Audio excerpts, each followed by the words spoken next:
Bittu DJ मलाही बाजार मंदिर के पीछे। Music director Sati Singh, music director Sati Singh, music director DJ Bittu Malahi Bazar.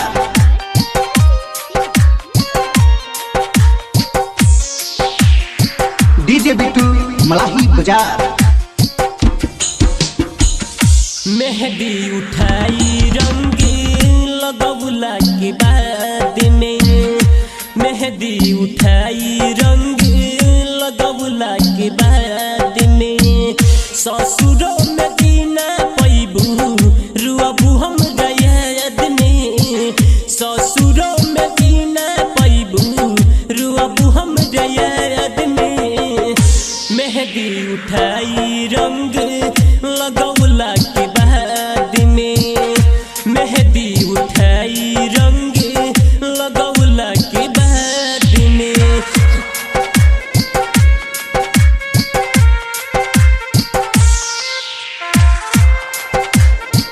DJ Bittu Malahi बाजार।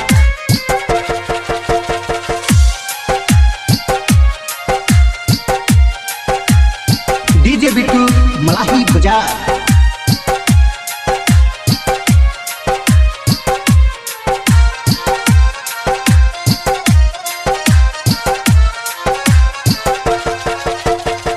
सिनोरा में आई जान शादी के सगुन हो, मंगिया सजावेला ले जइहा खून हो।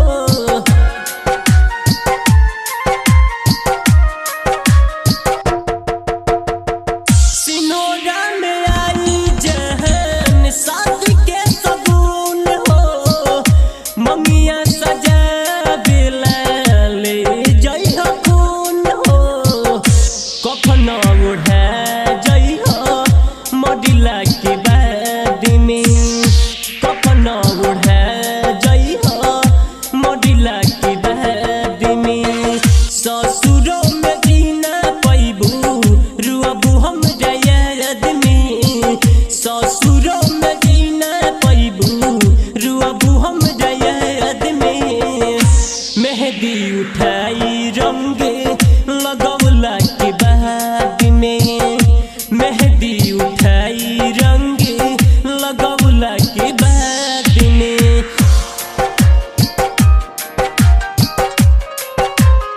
डीजे बिट्टू मलाही बाजार। Music director Sati Singh.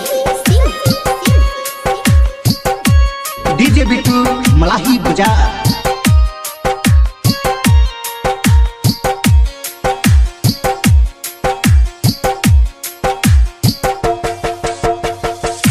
तू तो बंधाई जइबू नहिया के डोरा में, जाए जान खुश रही हो सजनमा के कोरा में।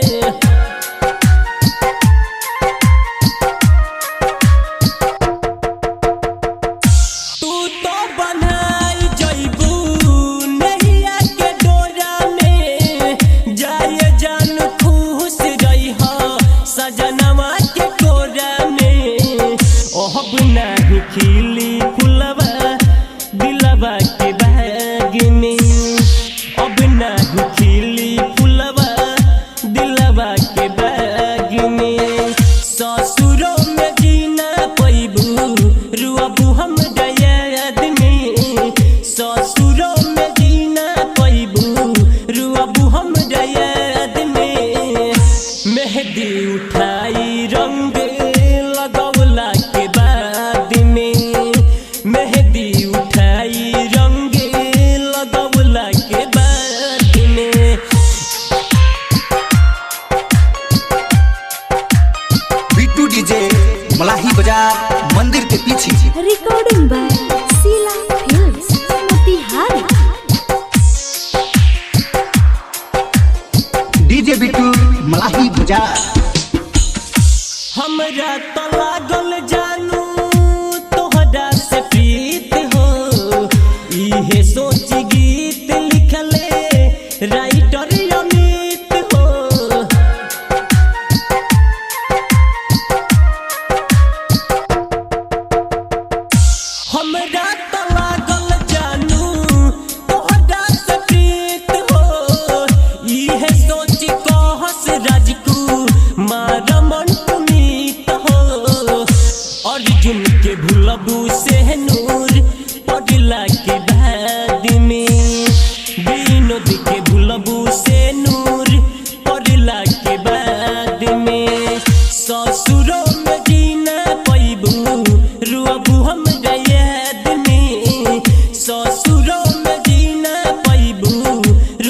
हमरा याद में मेहंदी उठाई रंग लगौला के बाद में मेहंदी उठाई रंग लगौला के बाद में ससुरों में जीना पैबू रुअबू हमरा याद में ससुरों में जीना पैबू रुअबू हमरा याद में मेहंदी उठाई रंग लगौला के बाद में मेहंदी उठाई रंग लगौला के बाद में। शिला recording studio Motihari. Contact number 9123 12 12 58।